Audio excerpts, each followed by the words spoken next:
"You're not invited. Stay home and watch your son." My mother said it casually, like she was reminding me to bring dessert.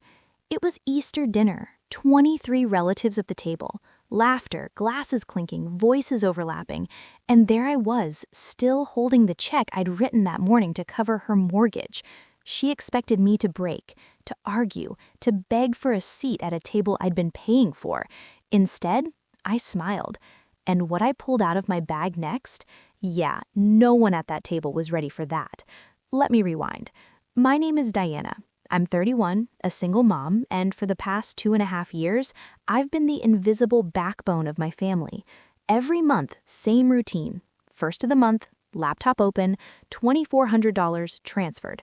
Mortgage, my parents' house, the house I grew up in. It started as just a few months after my dad's back surgery, 2 herniated discs. He couldn't work. My mom called me crying late at night. We're going to lose the house. So I stepped in, because that's what daughters do, right?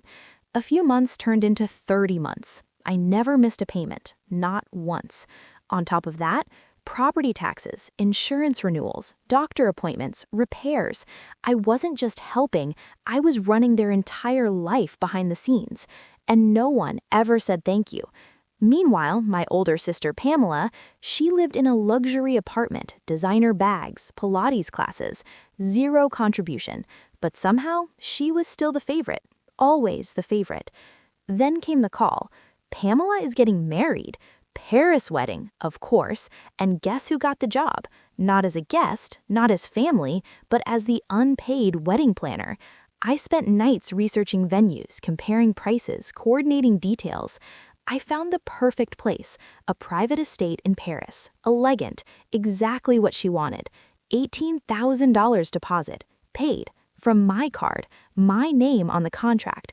No hesitation, no thank you. Then I saw the guest list. My name wasn't on it. At first I thought it was a mistake. It wasn't, and deep down, I think I already knew it. I just didn't want to admit it yet. Because if I did, I'd have to face the truth I'd been avoiding for years. But finding out I wasn't invited wasn't even the worst part. The worst part was discovering they had planned it that way from the beginning. I didn't confront anyone right away. Not when I saw my name missing from the guest list. Not when my chest tightened and something inside me quietly cracked. Instead, I made a call. "Hey, Pam," I said, keeping my tone light. "I was reviewing the venue contract and noticed the guest list. My name's not on it. Should I add myself?" Silence. Not confusion, not surprise. The kind of silence that tells you everything before words do. "Oh," she finally said. "Mom said she already talked to you about that." My grip tightened around the phone. She hadn't. I called my mother next. She picked up mid-sentence, already talking about table settings like nothing was wrong. "Mom," I cut in, "Pamela said you spoke to me about the guest list." There was a pause. Then her voice shifted, calm, flat, rehearsed. "It's a small ceremony, Diana. Grant's family has certain expectations." I didn't respond, so she continued. "And, well, a single mother with a young child, it's just not the image we want to present." The words landed slowly, carefully, like she'd practiced saying them without sounding cruel. Then she added, almost as an afterthought, "Besides, someone needs to stay with Leo." That was it. That was the moment everything clicked. This wasn't an accident. It wasn't a misunderstanding. It was a decision, a deliberate one. I hung up without arguing, because suddenly, arguing felt pointless. You don't debate with people who already decided you don't belong. A few days later, the truth got worse. Much worse. My aunt called me casually, asking about Easter recipes. Then, mid-conversation, she said something that made my stomach drop. "I told your mom in the Paris group chat I'd bring an extra suitcase." I froze. "The what chat?" "The family group chat for the trip," she said. "You're in it, right?"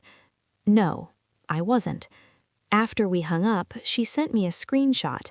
a group chat titled Paris, June, Airplane, Glass, dozens of messages, travel plans, hotel bookings, excitement. Everyone was in it. Aunts, uncles, cousins, everyone, except me. And buried in the messages was one line from my mother. Diana prefers to stay home with Leo. She's not really a travel person. I stared at that message for a long time. She didn't just exclude me, she rewrote the story. In her version, I chose this. I opted out. I didn't want to go. All while I was the one paying for the venue they were celebrating. That night, I opened my laptop, scrolled through every transaction, month after month, $2,400, $2,400, $2,400. I added everything up. Mortgage, bills, extras, then the venue. The number hit me like a punch. $98,000. $98,000 to be treated like I didn't exist. I didn't cry. I didn't call anyone. I did something else. I started saving everything, every receipt, every email, every proof. Because for the first time in my life, I wasn't preparing to fix things. I was preparing for something else. And 3 weeks later, they asked me to cook Easter dinner for 30 people, the same people who were flying to Paris without me. 3 weeks later, my mom called again. Same tone, same entitlement. Easter is at our house this year, she said. I'm expecting around 30 people. I'll need you to handle the food. Not can you, not are you free, just I need you to. I almost laughed. 30 people. The same 30 people flying to Paris. The same 30 people who thought I preferred to stay home. The same 30 people who had no idea I'd paid nearly $100,000 to keep everything in their lives running smoothly. And in that moment, something inside me finally settled. Not anger, not sadness, clarity. Of course, I said calmly, I'll take care of everything. She didn't even thank me, just started listing dishes like I was a catering service. Ham, roasted vegetables, 3 desserts, drinks, table setup, cleanup. I wrote it all down, every detail, every expectation. But this time, I wasn't writing it down to serve them. I was writing it down to end it. That night, after Leo went to sleep, I opened my laptop again. Not to cry, not to scroll, to prepare. First, the house. I pulled up the mortgage account. Every payment, mine. 30 months of transfers, late-night confirmations, 0 contribution from anyone else. Then I opened the original documents, ownership, names on the title, my parents, not me, of course. Then the venue, the Paris contract, my name, my card, my liability, my responsibility, their wedding, my money. I sat back in my chair and just stared at the screen. For years, I told myself I was helping family, that this was temporary, that eventually they'd appreciate it, respect it, see me. But they didn't, because I never made them.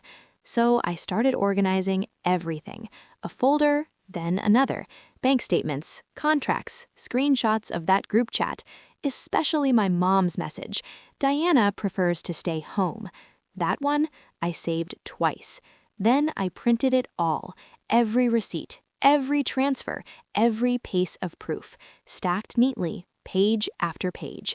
Finally, I placed everything into a simple envelope, plain, unlabeled, quiet. I set it on the kitchen counter and just looked at it. It didn't look like much, but I knew that envelope could tear their entire illusion apart. And for the first time in a long time, I felt in control. Easter Sunday arrived faster than expected. The house was full. Laughter, perfume, clinking glasses, people greeting each other like nothing in the world was wrong. I stayed in the kitchen most of the time, cooking, serving, watching, listening, waiting. because I wasn't going to cause a scene. No screaming, no chaos, no drama. I was going to do something much worse. And when my mother finally told me in front of everyone that I wasn't invited, that's when I reached for the envelope. Dinner was perfect. Of course it was. I made sure of it. The table was full, plates stacked, glasses filled, laughter echoing through the house I had been quietly paying for. 30 people. Family. Smiling, talking, enjoying themselves. Not one of them knew what was about to happen. I moved between the kitchen and dining room, serving dishes, refilling drinks, keeping everything running smoothly, just like I always did. Invisible, useful, forgettable. Then it happened, right on cue. My mom tapped her glass lightly with a fork. "Can I have everyone's attention for a moment?" The room softened into silence. She stood at the head of the table, smiling proudly. "I just want to say how excited we all are for Pamela's wedding in Paris this June." Cheers filled the room, glasses raised, voices overlapping. "And of course," she continued, her tone shifting slightly, "we're so grateful for all the support everyone has given to make this possible." I almost smiled at that. Everyone. Then her eyes turned to me. "And Diana," she added sweetly, "thank you for helping today. We know you won't be joining us in Paris, but we appreciate everything you do here." A few people nodded politely. Some looked confused. Most didn't think twice. That was it. That was my cue. I wiped my hands slowly on a towel, walked over to the counter, picked up the envelope, and returned to the table. "Actually," I said calmly, "I think there's something everyone should see before we celebrate any further." The room shifted. Not dramatically, just enough. Conversations paused. Eyes turned. I placed the envelope in the center of the table. No anger, no raised voice, just quiet certainty. My mom frowned slightly. "Diana, now isn't the time. It's the perfect time." Then I opened it. One by one, I started laying the papers out across the table. Bank statements. 30 months of transfers.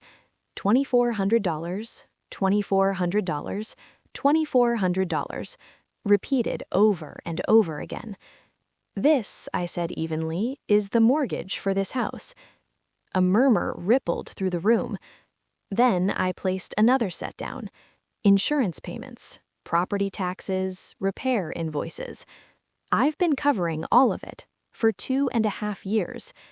Now people were looking at my parents, not smiling, not nodding, just looking.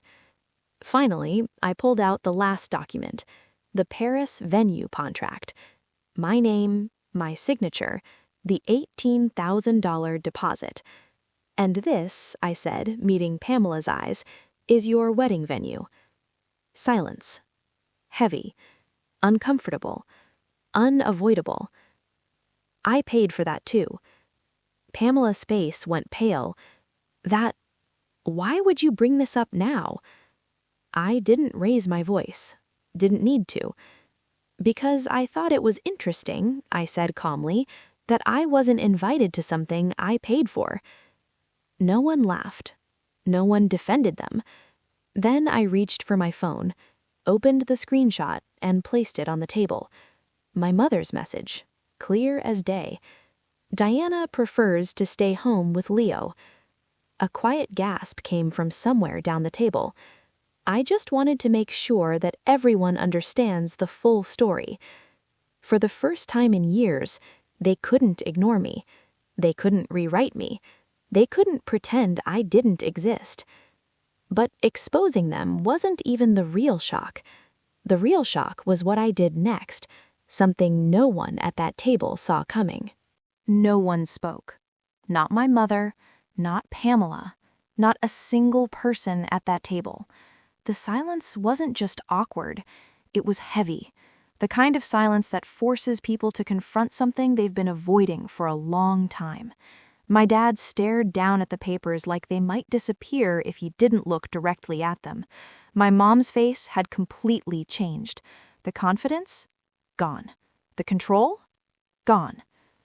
"Diana," she finally said, her voice tight, "we can talk about this privately." I shook my head. "No," I said calmly, "we won't. Because this was never private. They didn't exclude me privately, they didn't lie about me privately, so I wasn't going to protect them privately." Pamela crossed her arms, defensive now. "You're really doing this over a wedding?" I looked at her, really looked at her for what felt like the first time in years. "This isn't about your wedding," I said quietly. "It's about everything." Then I took a small breath, not out of fear, but closure. "I'm done." 3 simple words, but they landed harder than anything else I had said. "I'm done paying the mortgage." My mom's eyes widened instantly. "You can't just—" "I can, and I am. I'm done covering bills, I'm done fixing emergencies, I'm done being your backup plan. No anger, no yelling, just truth.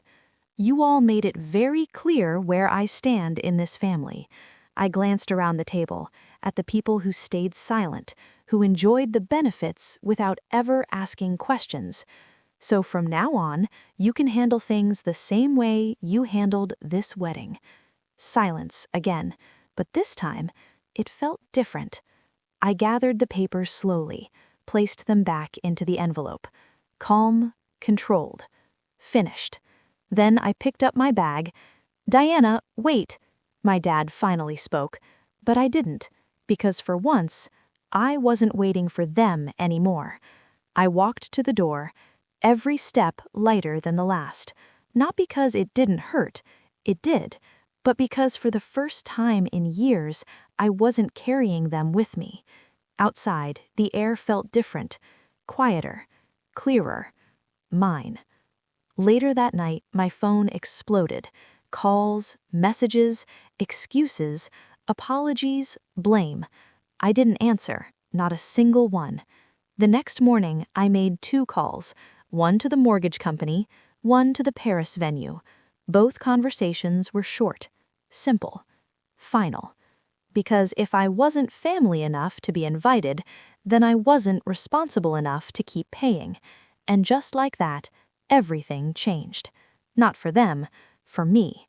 And a week later, when they realized I was serious, that I wasn't coming back, that the money was gone, that's when they finally tried to treat me like family. But by then, I had already learned something they never expected.